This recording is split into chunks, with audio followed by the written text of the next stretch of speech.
మొత్తం విద్యారంగానికి తక్కువ నిధులు కేటాయించడం ద్వారా పరిస్థితి ఉంది. అదేవిధంగా జాబ్ క్యాలెండర్ కూడా దాటవేత ధోరణి అవలంబించారు. మొన్నటి దాకా నిరుద్యోగులు ఆందోళన చేస్తే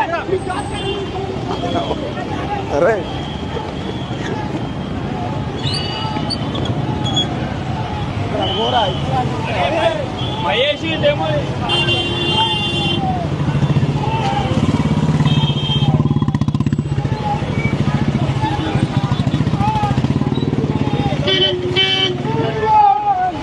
నిరుద్యోగ సమస్యను పరిష్కరించాలని ఈ రోజు అసెంబ్లీ కాడికి వచ్చినటువంటి విద్యార్థి యువజన సంఘాలు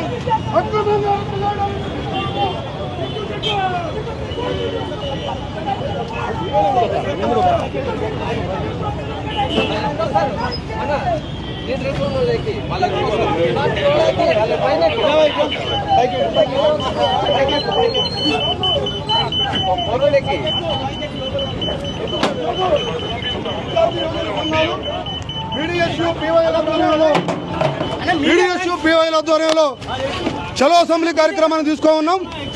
ఇవాళ ప్రవేశపెట్టినటువంటి బడ్జెట్లో విద్యారంగానికి 30% నిధులు కేటాయించాలని, అదేవిధంగా నిరుద్యోగం సమస్య పైన శ్వేతపత్రాన్ని విడుదల చేయాలని, వైద్య రంగానికి కూడా సరైనటువంటి నిధులు కేటాయించాలని ఇలా అసెంబ్లీ కార్యక్రమాన్ని తీసుకోవడం జరిగింది. దీన్ని అక్రమంగా పోలీసులు దీన్ని బదనం చేస్తూ మమ్మల్ని అక్రమంగా అరెస్టు చేసి నిర్బంధిస్తున్నటువంటి పరిస్థితుల్లో దీన్ని ప్రజలు ప్రజాస్వామ్యం విద్యారంగంలో ఉన్నటువంటి సమస్యలను పరిష్కరించాలని, అదేవిధంగా విద్యారంగాన్ని 30% ఈరోజు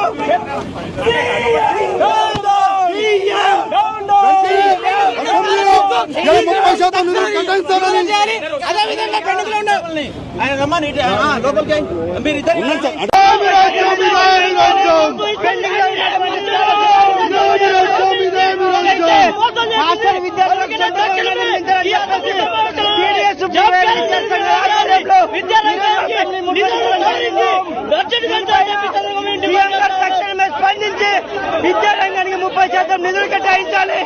అదేవిధంగా హాస్టల్ సౌకర్యాలు కల్పించి సొంత భవనాలు నిర్మించాలని చెప్పేసి మేము డిమాండ్ చేస్తున్నాం. తక్షణమే సీఎం గారు దీనిపైన స్పందించాలని చెప్పేసి కూడా డిమాండ్ చేస్తా ఉన్నాం. తెలంగాణ